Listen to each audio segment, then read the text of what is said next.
मुहासे, पिंपल्स और मुंह पर होने वाले ये मुहासे, ये पिंपल्स, ये उभरने वाले चेहरे के दाने जीवन का मजा किरकिरा कर देते हैं। अर्थात जैसे ही चेहरे पर दाने उठते हैं तो आदमी परेशान हो जाता है। और 15 से 25 के बीच की जो उम्र होती है, जो युवा वर्ग है, उसकी तो ये बहुत बड़ी समस्या है। और किसी किसी को तो ये 25 वर्ष के बाद मैंने देखा है कि 40-45 साल तक ये क्रम चलता है।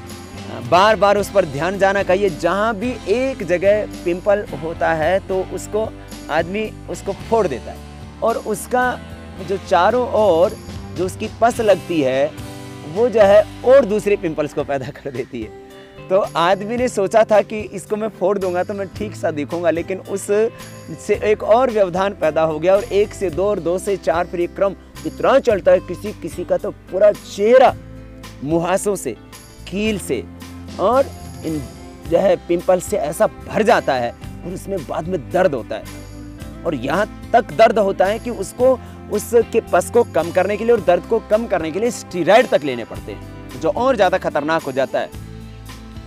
कोई कहता है इसके लिए होम्योपैथी करो, कोई कहता है आयुर्वेद का उपचार करो, कोई कहता है इसमें आप नीम को पियो, कोई कहता है त्रिफला पियो। आदमी परेशान रहता है और वो सारे प्रयोग अपने ऊपर आजमाता है, और जैसे जैसे वो प्रयोग करता जाता है वो पिंपल्स और बढ़ते जाते हैं, और उससे चेहरा इतना बदसूरत सा हो जाता है कि आदमी को न घर में अच्छा लगता है, और ऑफिस में जब जाता है या वो कहीं पर यात्रा करता है, बस में बैठा होता है, ट्रेन में बैठा होता है, प्लेन में बैठा होता है, तो सभी लोग उसकी तरफ निहार रहे होते हैं। इसलिए नहीं कि वो बहुत खूबसूरत है, इसलिए कि ये आदमी जो है कुछ जम नहीं रहा है, माने उसके द्वारा अपने को भी बहुत आत्मग्लानि होती है। और युवाओं में ये समस्या बहुत ज़्यादा बड़े स्तर पर है। तो इसके लिए क्या करें आप?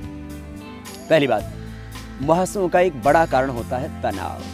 मुहासों का एक बड़ा कारण होता है ज़्यादा सोल्टी भोजन लेना।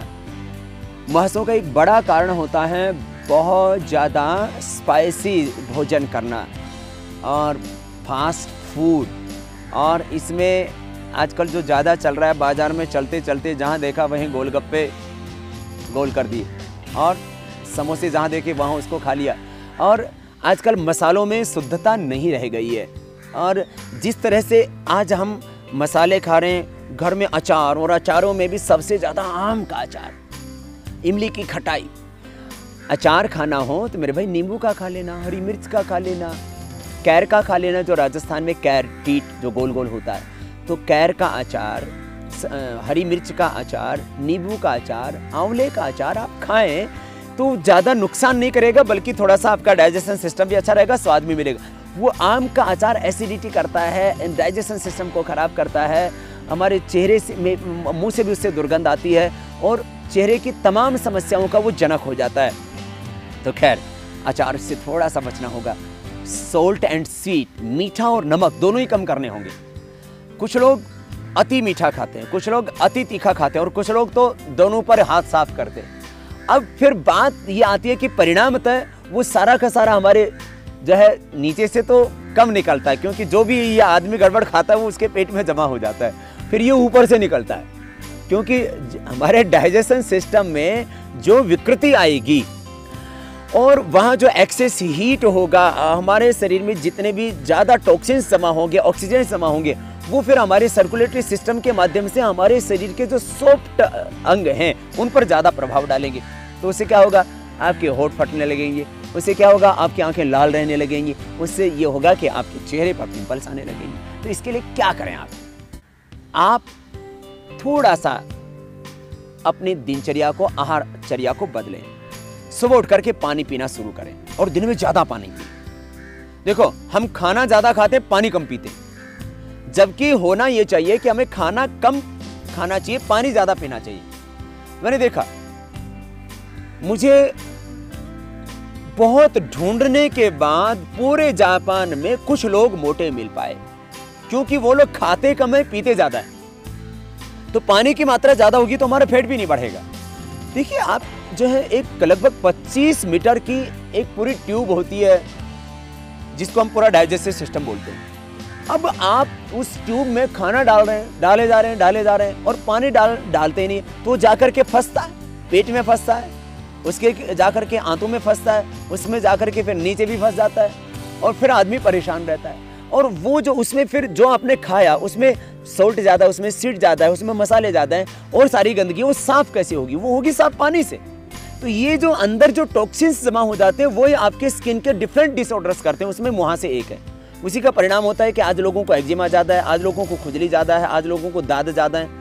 इसीलिए आप देखते हैं कि जो है आपको इन चीज़ों का पूरा बाजारीकरण और औद्योगिकरण भी खूब हो गया है कि चमड़ी के रोग हैं, मुहासे हैं, कील हैं, लिकोडर्मा है, स्क्लेरोडर्मा है। अब तो चमड़ी के इतने रोग आ गए हैं कि नए नए रोग मैं हर रोज सुनता हूँ।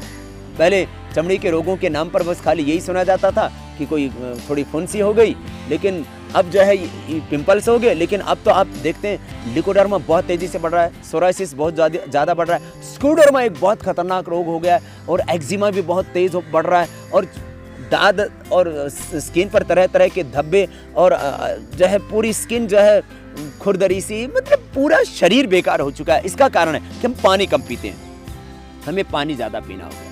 सुबह उठ करके 2 से 4 गिलास पानी रोज पिए, ये एक नियम बना लें। आंखों की सुरक्षा के लिए मुंह में पानी भर के छींटे मारना और पूरे शरीर की सुरक्षा के लिए पानी ज़्यादा पीना। जितना हम आहार पर ध्यान देते हैं उतना ही ध्यान हमें पानी पर देना चाहिए, लेकिन हम पानी पूरा पीते ही नहीं और उसी का परिणाम होता है हाई बीपी। पानी कम पीने का परिणाम होता है फिर किडनी स्टोन, गॉल स्टोन। पानी कम पीने का परिणाम होता है फिर हार्ट की प्रॉब्लम। पूरा जो हमारा जो नर्वस सिस्टम है, पूरा जो हमारा जो है सर्कुलेटरी सिस्टम है, पूरा हमारा जो डाइजेस्टिव सिस्टम है, और इतना ही नहीं, इसका प्रभाव हमारे पूरे एंडोक्राइन सिस्टम पर पड़ता है, रिप्रोडक्टिव सिस्टम पर पड़ता है। जो लोग कम पानी पीते हैं तो होता क्या है कि लेडीज यदि कम पानी पिएंगी तो ओवरी में एक्सेस हीट होगी, तो पहली बात तो वो अंडा कम बनेगा और बनने के बाद में भी वो स्पर्म तक पहुंच नहीं पाएगा, इसलिए इनफर्टिलिटी बढ़ेगी। तो इनफर्टिलिटी के जहाँ और दूसरे कारण हैं, वहाँ एक कारण कम पानी पीना भी है। तो पानी आप ज़्यादा पिएंगे तो आपका रिप्रोडक्टिव सिस्टम अच्छा रहेगा, पानी ज़्यादा पिएंगे तो आपका रेस्पिरेटरी सिस्टम अच्छा रहेगा। तो जो है ये पूरा का पूरा इंटरनल सिस्टम जो आपका गड़बड़ हो गया है, उसके लिए पानी पिएं।